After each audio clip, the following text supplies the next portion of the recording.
Jai Radha Madhava Kunj Bihari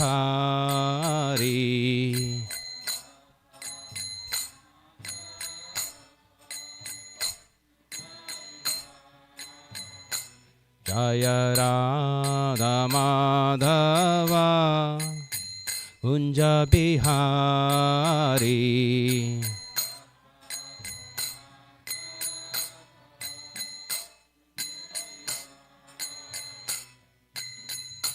Jai Gopi Jan Vallabh Girivardhari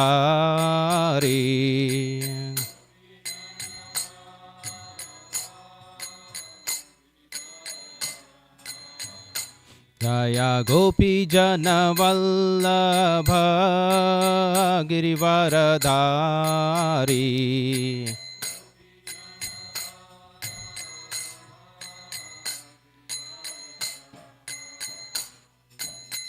Yashodanandan Braj Jan Ranjan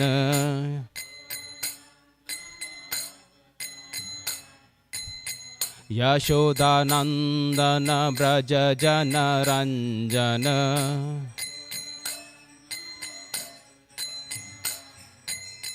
Yamuna Tirah बनचारी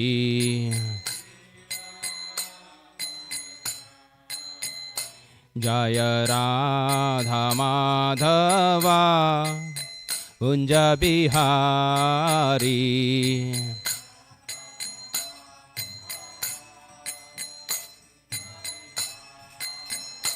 Hare Krishna Krishna Krishna Hare Hare Hare Ram Ram Ram Hare Hare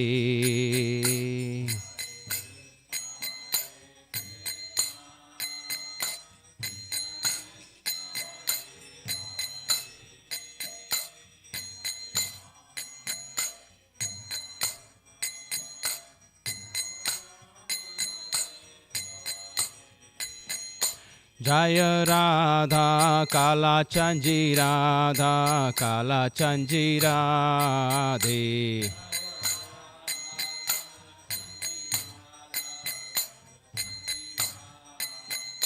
Jai Jagannath Jai Baldeva Jai Subhadra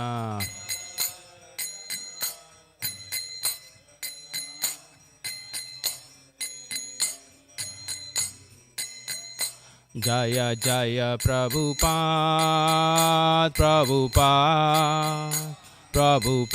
Jai Jai Prabhupada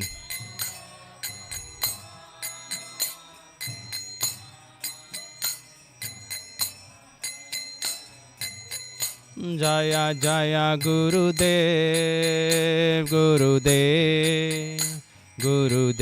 Jai Jai Gurudev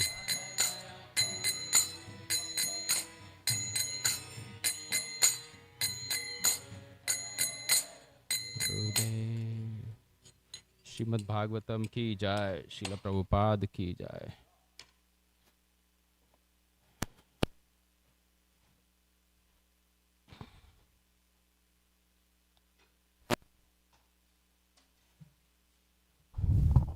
So today's topic is very, very difficult for me.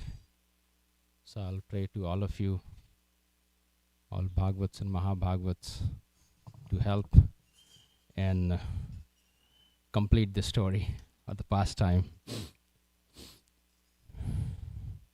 We'll start with our prayers. Om Namo Bhagavate Vasudevaya.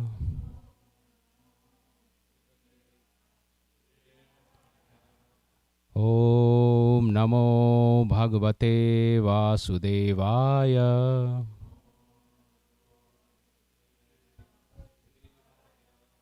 Om Namo Bhagavate Vasudevaya.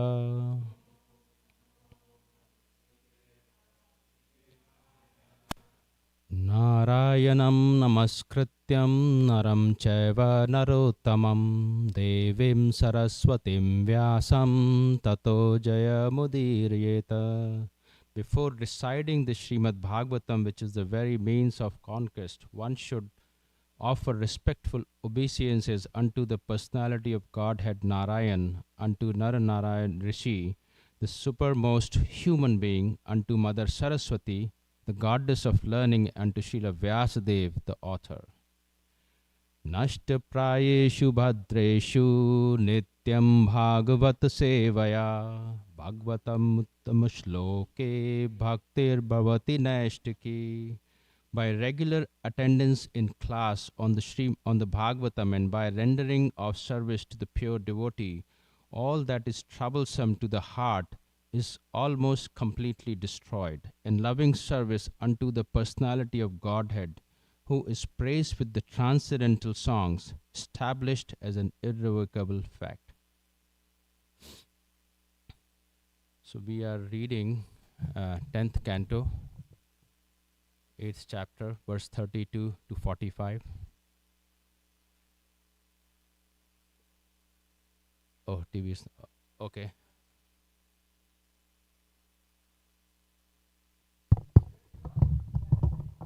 Hare Krishna. Better. If it is not working, if some of you have phones, we can try with that. And the purports are, some of the purports are small, so is it okay to read that also? So let's start with 10.8.32.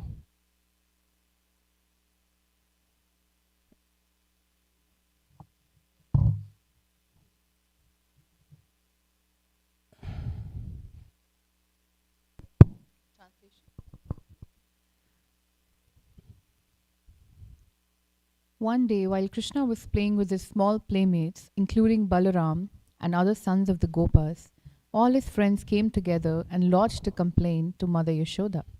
Mother, they submitted, Krishna has eaten earth. The purport also. Purport.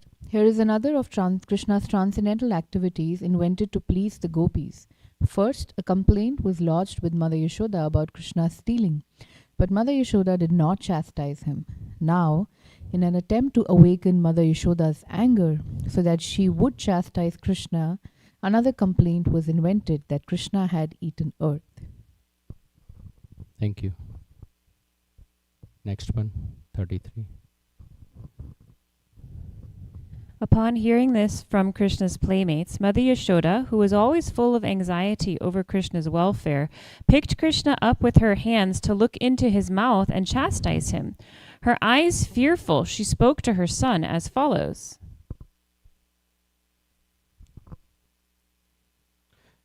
Dear Krishna, why are you so restless that you have eaten dirt in a solitary place? This complaint has been lodged against you by all your playmates, including your older brother Balaram. How is this? The purport also, Prabhu. Mother Yashoda was agitated by Krishna's restless misbehavior. Her house was full of sweetmeats. Why then should the restless boy eat dirt in a solitary place?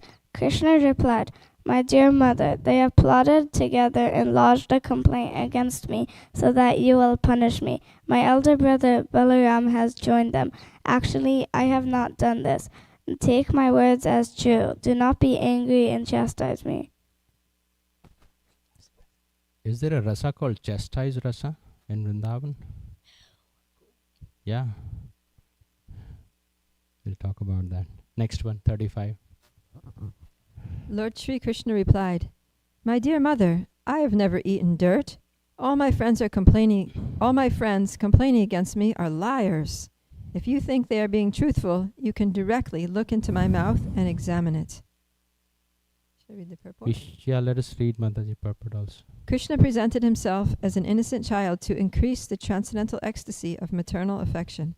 As described in the Shastra, Tadana Bayan Mityoktir Vatsalya Rasa Poshika. This means that sometimes a small child speaks lies. For example, he may have stolen something or eaten something and yet deny that he has done so.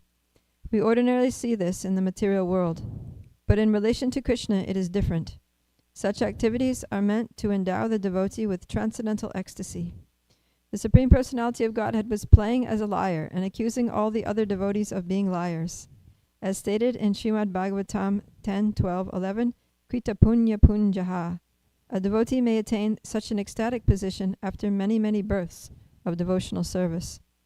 Persons who have amassed the results of a vast amount of pious activities can attain the stage of associating with Krishna and playing with him like ordinary playmates.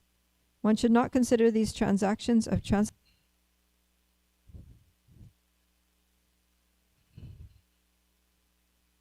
I'll read the rest one. One should not consider these transactions of transcendental service to be untruthful accusations. One should never accuse such devotees of being ordinary boys speaking lies, for they attain this stage of associating with Krishna by great austerities.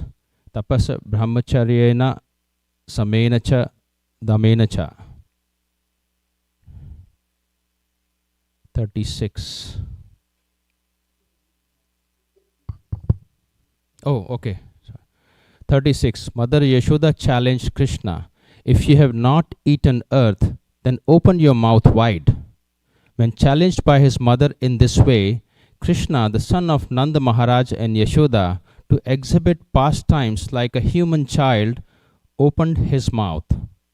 Although the Supreme Personality of Godhead Krishna, who is full of all opulences, did not disturb his mother's paternal affection, his opulence was automatically displayed, for Krishna's opulence is never lost at any stage, but is manifest at the proper time. Purport. Without disturbing the ecstasy of his mother's affection, Krishna opened his mouth and displayed his own natural opulences. When a person is given varieties of food, there may be 101 varieties, but if one likes ordinary shak like spinach, he prefers to eat that. Similarly, although Krishna was full of opulences, now, by the order of Mother Yashoda, he opened wide his mouth like a human child and did not neglect the transcendental humor of maternal affection. 40. Do we have mic or I can? Okay. Mother Yashoda began to argue within herself. Is this a dream or? Oh, I'm sorry, 37 to 39. When Krishna opened his mouth wide by the order of Mother Yashoda, she saw within his mouth all moving and non-moving entities, outer space and all directions, along with mountains, islands, oceans, the surface of the earth, the blowing wind, fire, the moon and the stars. She saw the planetary systems, water, light, air, sky and creation by transformation of Ahankar. She also saw the senses, the mind, sense perception, and the three qualities goodness, passion, and ignorance. She saw the time allotted for the living entities. She saw natural instinct and the reactions of karma. And she saw desires and different varieties of bodies, moving and non moving. Seeing all these aspects of cosmic manifestation along with herself and Vrindavan Dham, she became doubtful and fearful of her son's nature. Let's read the purport also.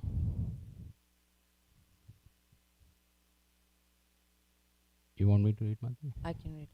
All the cosmic manifestations that exist on the gross and subtle elements, as well as the means of their agitation, the three gunas, the living entity, creation, maintenance, annihilation, and everything going on in the external energy of the Lord, all this comes from the Supreme Personality of Godhead, Govinda.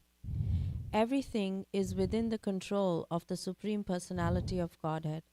This is also confirmed in Bhagavad Gita 9:10. Mayadhyakshena prakriti suyate characharam. Everything in the material nature, prakriti, works under his control. Because all these manifestations come from Govinda, They could all be visible within the mouth of Govinda. Quite astonished, Mother Yashoda was afraid because of intense maternal affection. She could not believe that within the mouth of her son such things could appear. Yet she saw them, and therefore she was struck with fear and wonder.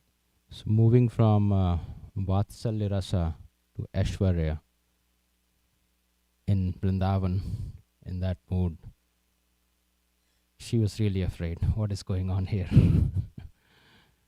Let's go on to the next one. 40. Mother Yashoda began to argue with herself. Is this a dream or is it an illusory creation by the external energy? Has this been manifested by my own intelligence or is it some mystic power of my child? Purport Manu.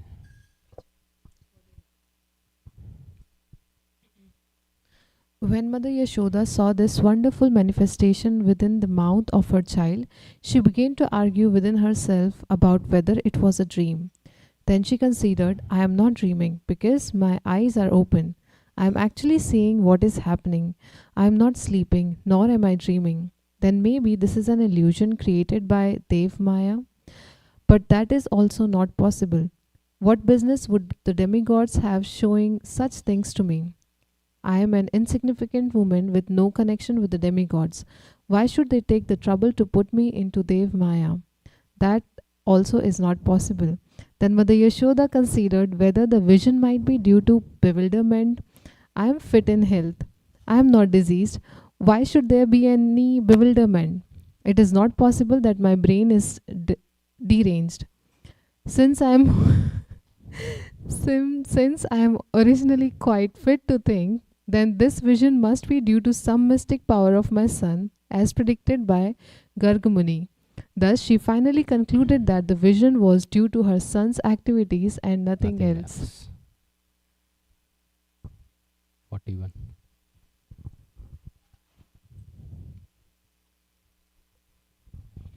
Therefore, let me surrender unto the Supreme Personality of Godhead and offer my obeisances unto Him, who is beyond the conception of human speculation, the mind activities, words, and arguments, who is the original cause of the cosmic manifestation, by whom the entire cosmos is maintained, and by whom we can conceive of its existence.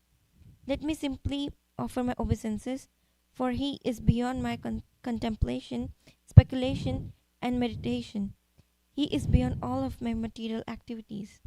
This remind me of one time when we were having a Bhagavatam class. One of the devotees was sharing that he has these very intimate visions with Radha and Krishna.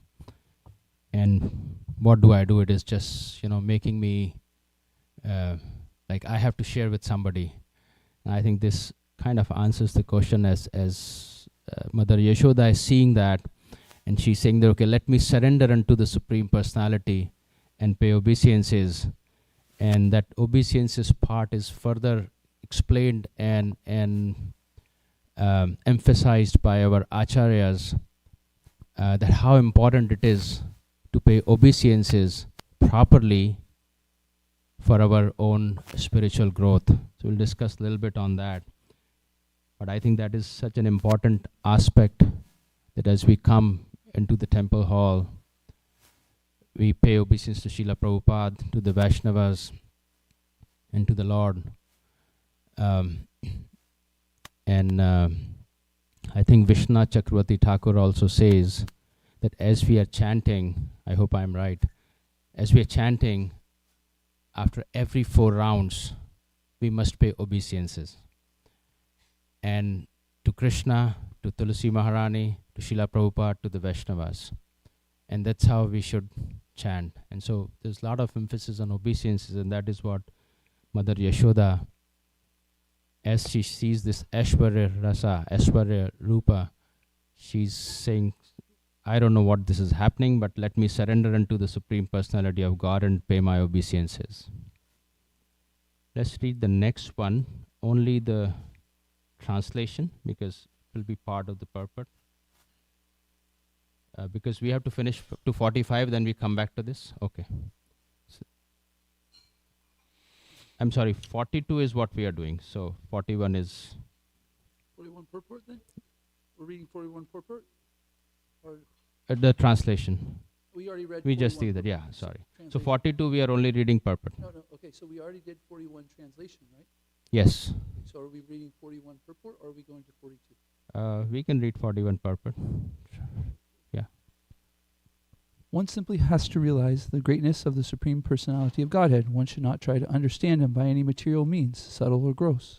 Mother Yashoda, being a simple woman, could not find out the real cause of the vision. Therefore, out of material affection, she simply offered obeisances unto the Supreme Lord to protect her child. She could do nothing but offer obeisances to the Lord. It is said, Achitya kalu ye bhava na tams tarakane yojayet. Mahabharat, Bhishma Parva 5:22.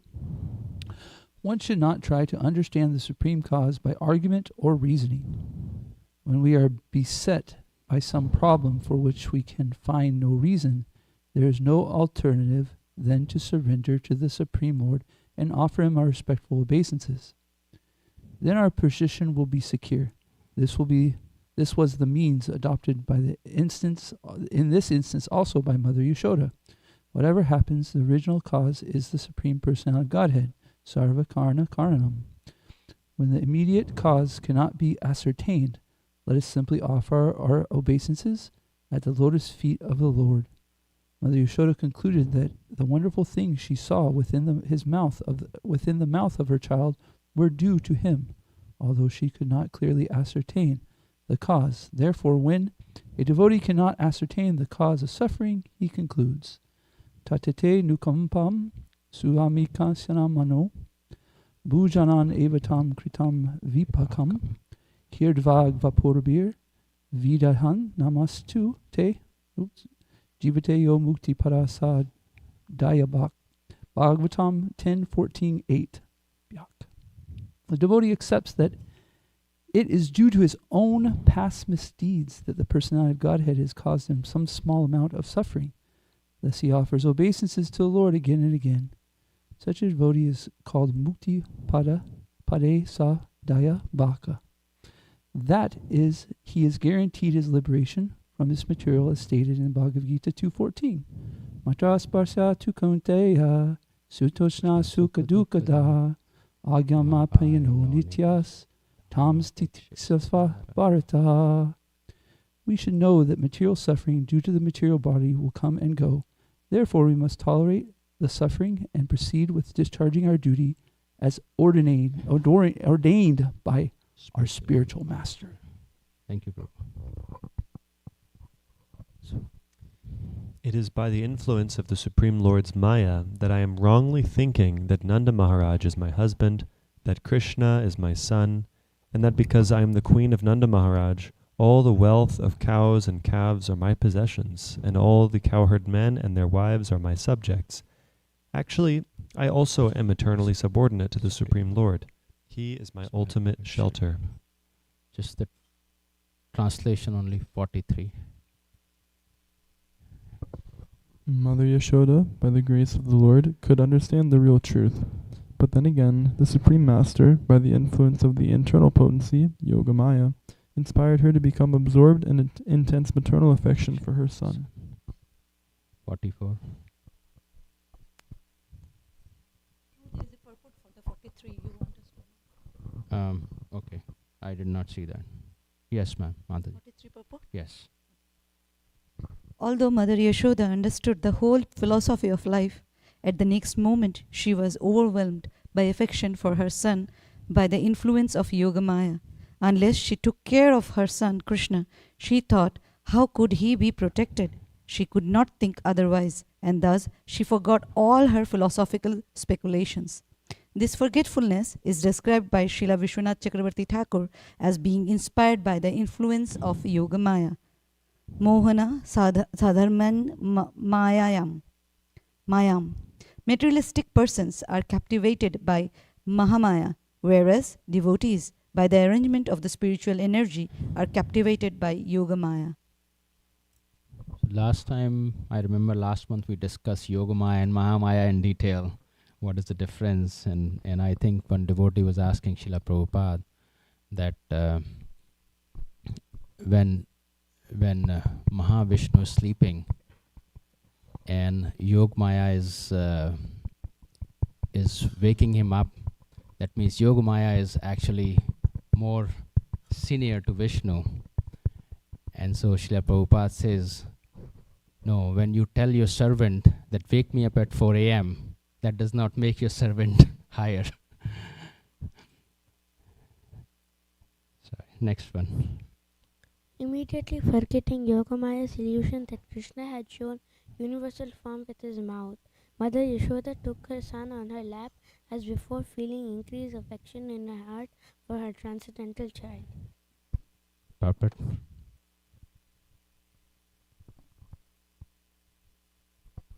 Mother Yashoda regarded the vision of the universal form within Krishna's mouth as an arrangement of Yogamaya, like a dream. As one forgets everything after a dream, Mother Yashoda immediately forgot the entire incident. As a natural feeling of affection increased, she decided to herself, now let this incident be forgotten. I do not mind. Here is my son. Let me kiss him. 45.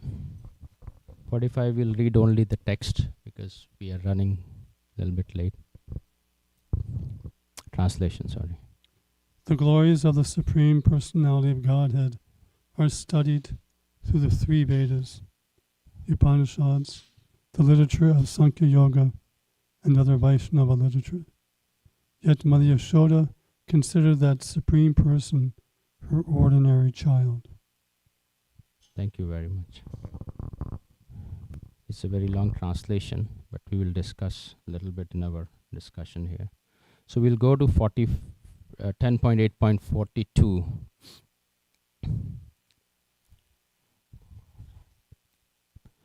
Aham mamaso paritesha me suto vrajeshwarasya khila vitta pasati Gopeshya gopaha sahago dhanascha me Yanmaya yetham kumatihi same gatihi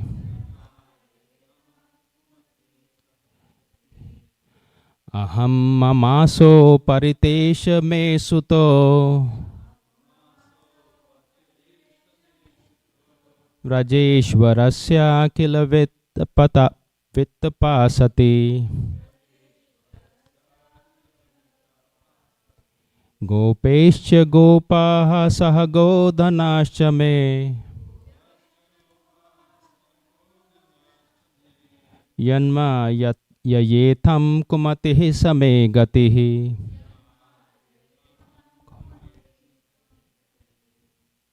Anyone would like to recite?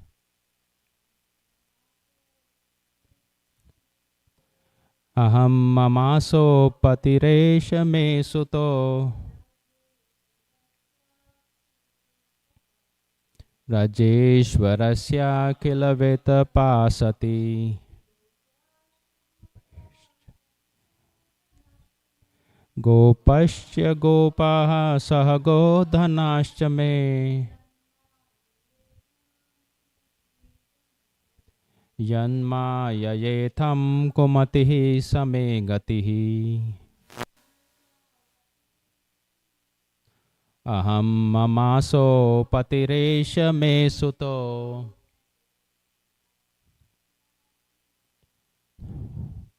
Brajeshwarasya kilaveta pasati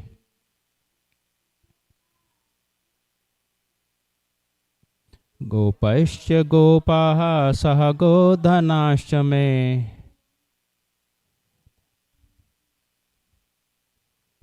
Yanma yayetham kumatihi same gatihi Aham mamaso patiresha me suto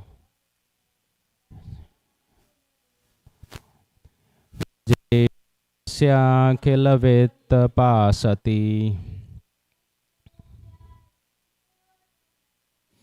Gopasya gopaha sahagodanasya me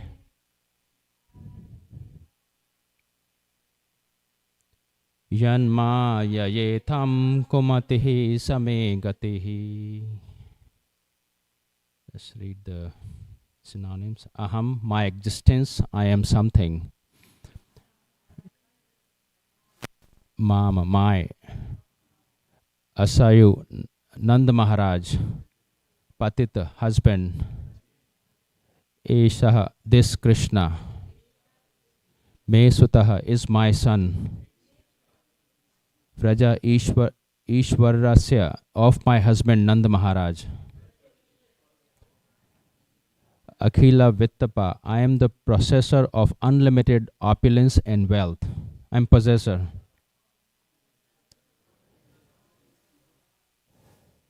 Sati, because I am his wife.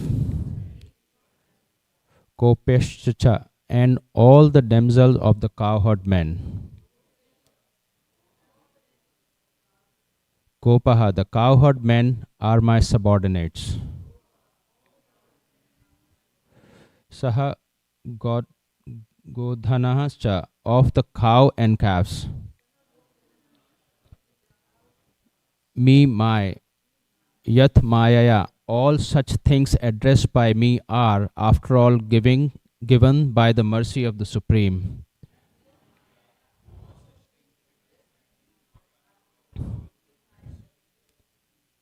Itam, thus, Kumateh, I am wrongly thinking they are my possessions. Sa me gateh, he is therefore my only shelter, I am simply instrumental.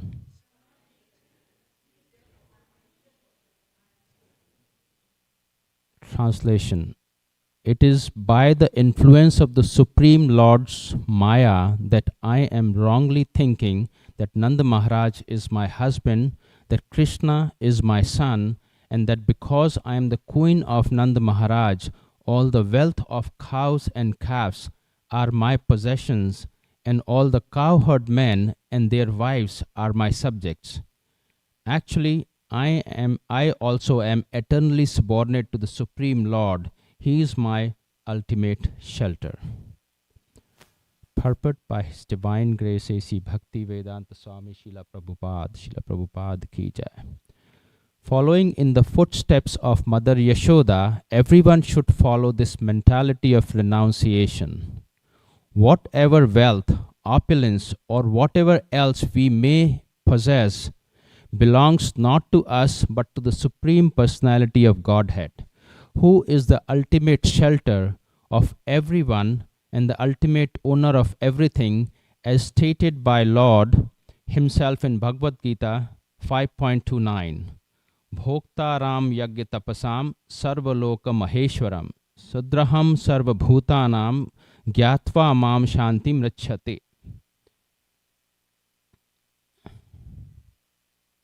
The sages, knowing me as the ultimate purpose of all sacrifices and austerities, the Supreme Lord of all planet and demigods, and the benefactor and the well-wisher of all living entities, attain peace from the pangs of material miseries. We should not be proud of our possessions, as expressed by Mother Yashoda herein. I am not the owner of possessions, the opulent wife of Nanda Maharaj. The estate, the possessions, the cow and the calves, and the subjects like the gopis and the cowherd men are all given to me. One should give up thinking of my possession, my son, my husband. Janasya moho yaham mameti. Nothing belongs to anyone but to the Supreme Lord. Only because of illusion we wrongly think. We wrongly think I am existing or everything belongs to me. Thus Mother Yashoda completely surrendered unto the Supreme Lord. For the moment she was rather disappointed, thinking my endeavors to protect my son by charity and other auspicious activities are useless. The Supreme Lord has given me many things, but unless He takes charge of everything, there is no assurance of protection. I must therefore ultimately seek shelter of the Supreme Personality of Godhead, as stated by Prahlad Maharaj in Bhagavatam 7.9.19, Balasya neh sharanam pitro narsiham. A father and mother cannot ultimately take care of their children. Ato graha kshetra sustat vitte janarasya moho yaham mameti. One's land, home, wealth, all of one's possession belongs to the Supreme Personality of Godhead. Although we wrongly think, I am this and these things are mine. So from eating mud, where Mother Yashoda is in the Vatsalya Bhav, it's coming to this whole philosophy, and she's paying obeisances, as we discuss. Om Ajnanatimirandhasya Jnananjana Shalakaya Chakshuram Militam Yena Tasmai Shri Guruve Namaha. Shri Chaitanya Manobhishtam Sthapitam Yena Bhutale Swayam Rupaha Kadamayam Dadati Swapadantikam Vanchatalpakarubhyascha Kripa Sindhu Bhaivacha Patitanam Pavanebhyo Vaishnavebhyo Namo Namaha. Jai Shri Krishna Chaitanya Prabhu Nityananda Shri Advaita Gadadhar Shri Vasadi Gaur Bhaktavinda. Hare Krishna Krishna Krishna Hare Hare Hare Rama Rama Rama Hare Hare. Thank you very much. I have absolutely no qualification to discuss any topic, especially this one, which is why Krishna is eating mud. Is he lying? Is he not lying? I have no idea. So I rely on all of you to help me here. The question is, did Krishna actually lie when he's eating mud and he's saying, I did not do that? So there are a lot of beautiful pastimes shared by Acharyas. And what I understood, as Srila Prabhupada summarizes, that Krishna is the supreme truth. There is no truth above Krishna. So when he says he did not eat mud, he is not lying. I can't understand he's lying. What we are seeing. And he's being scolded by Mother Yashoda. Balram is already making complaints and making case against Krishna. Mother Yashoda, who is every day morning decorating Krishna, has her lala with beautiful, after giving bath, putting all the decorations and black dots on this black body where she can't see the black dots, so she's putting more dots on his face. And the dots are put because in India they say, what do you say in English? Nazar nahi lagne ko? Yes, thank you. So she's putting dots over dots over dots, and finally say, okay, you go, and beautiful hair, the curly hairs that he has. And then he goes with his friends. And there he goes. What is he doing there? He's using gomutra and the cow dung and the mud and putting all this and redecorating himself. And in that process, the Pach Tattva also has cow's milk, and sometimes he's coming like this, he's doing this, goes in his mouth. So these beautiful pastimes are happening. He's pleasing the cows, he's pleasing Mother Yashoda. He's in this mood of, how do I get this? One of the component of the Vatsalya Rasa is this whole chastising activity that happens, which does not happen in any of the avatars of Krishna. It's only in this mood when he is Nandanandan that he can cherish that how can he get chastised from his mother. And Yogamaya making those arrangements. So when the complaints of Gopi does not work, then he's really, trying to see how he can have the Gopas make the same complaint and make a case so that Mother Yashoda comes and chastises. So that's not my explanation. This is what I heard. So in this process, as Mother Yashoda comes and she's asking, "Did you eat?" And he's saying, "No, I did not." And then a lot of explanations are there. This happened, that happened. Gopas did this, and hence this is here. And ultimately, she says, "No, open your mouth." And when he opens the mouth, now she's the complete Aishwarya, complete philosophy. 3 modes of material nature, the creation, all this 8.4 million species, etc., etc., etc. And then, so I'll read a little bit from Krishna book. I don't know how much time. We have only 5 minutes or 10 minutes. So maybe I'll skip that. So we'll just discuss this. So, so that was one point, that, how the rasa that Krishna wants to enjoy in Vrindavan, one of them is, being chastised by mother. Yogamaya makes the arrangements. And then actually in this process, because she asked him to open the mouth, Krishna's opulence, as Srila Prabhupada is saying, is always be there. They will not go away. And then suddenly she sees everything. And she, for that moment, realized, oh my God, what is this happening? And is this right? And, if am I really, what I'm seeing is the Lord of the universe. And so I must pay obeisances. And what I was doing probably was not right. And so this verse, this 42 verse that we read, this is the mood that she's coming into, where she really wants to surrender and pay obeisances, that I am actually nothing. I have no possessions. It is all given to me by Krishna, by the arrangement of the Yog Maya, for the pleasure of Krishna. And this is how I felt that, when I look at on the material platform also, we all have some opulences on a material platform. And in my case, I really get into this, that, okay, this is what I created.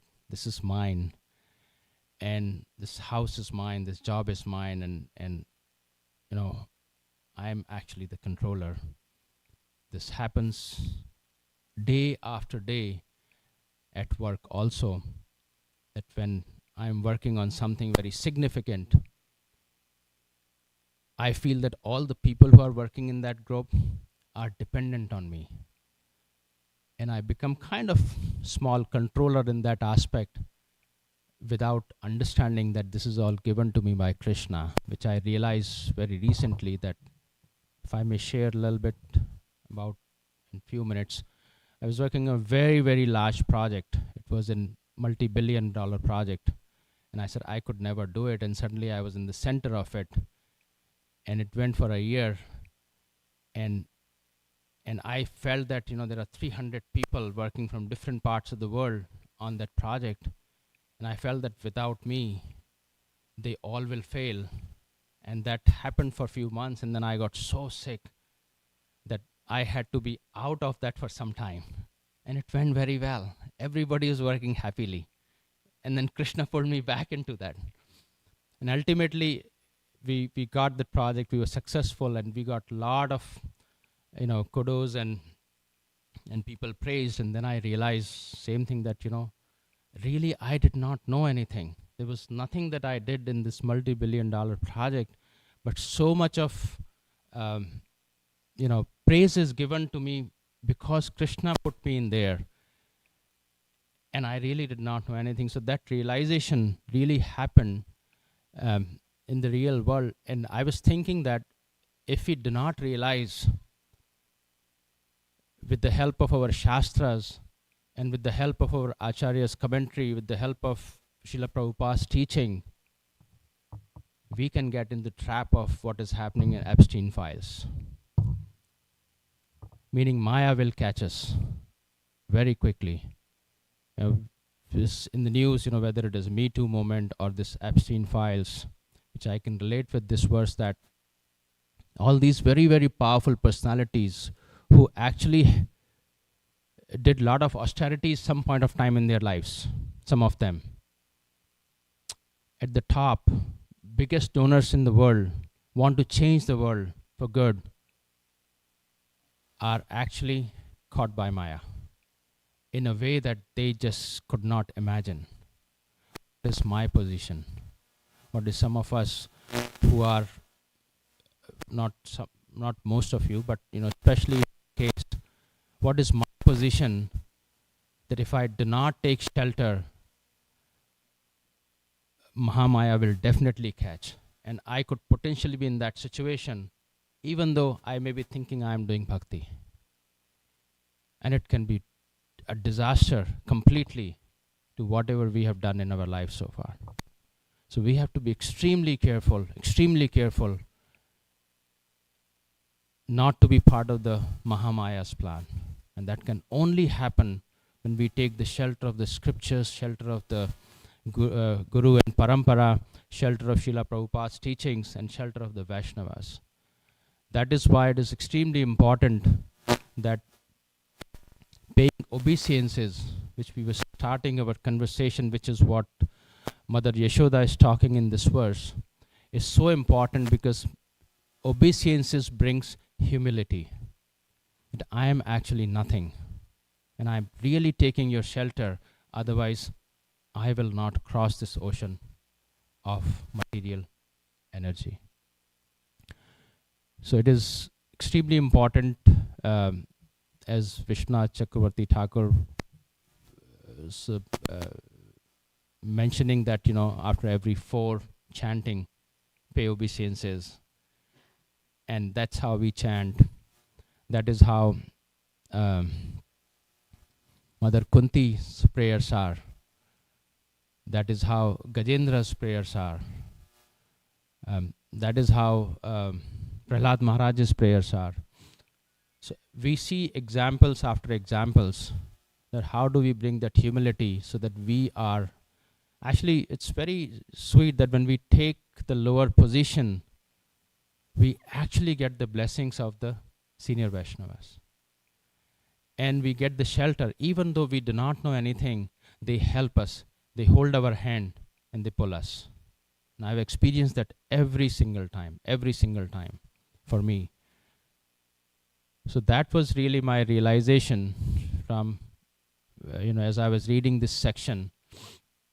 I cannot comment much on the mud eating part, because that is something I still don't understand. I'm still trying to get it, but I understand that that is Yogamaya's arrangement for Krishna's pleasure, so that he can get chastised from Mother Yashoda, and she's making all these arrangements, which he's relishing as Mother Yashoda's Lala every day in that pastime. So I'll stop here for your comments, thoughts, questions. Yes, Madhuri. Can we pass the mic to her? Be so arrogant to hog the mic. Yes. I'm just so happy to hear your class. The mood in which you spoke so beautifully about this verse, I found very endearing. Thank you very much. I just had a quick question. You touched on this about how,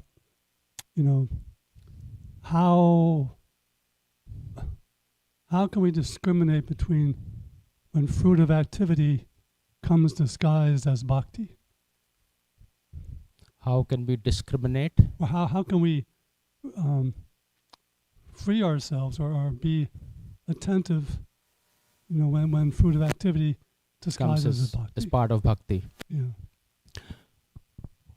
I'll try to answer what I know, Prabhu. We will always get some results, whether we are doing bhakti or whether doing some karmic good activities. On the platform of material activities where we are performing any good activities, we will get reactions. Our intention there is that I want to get those good deeds. And that is why we go to demigods or we perform some of the good activities. But on the platform of bhakti, the good deeds are byproducts. It will happen. But that is not our desire. So we really have to cultivate the desire, in my understanding, with the help of our acharyas and their shelter, that how do I not attach to the results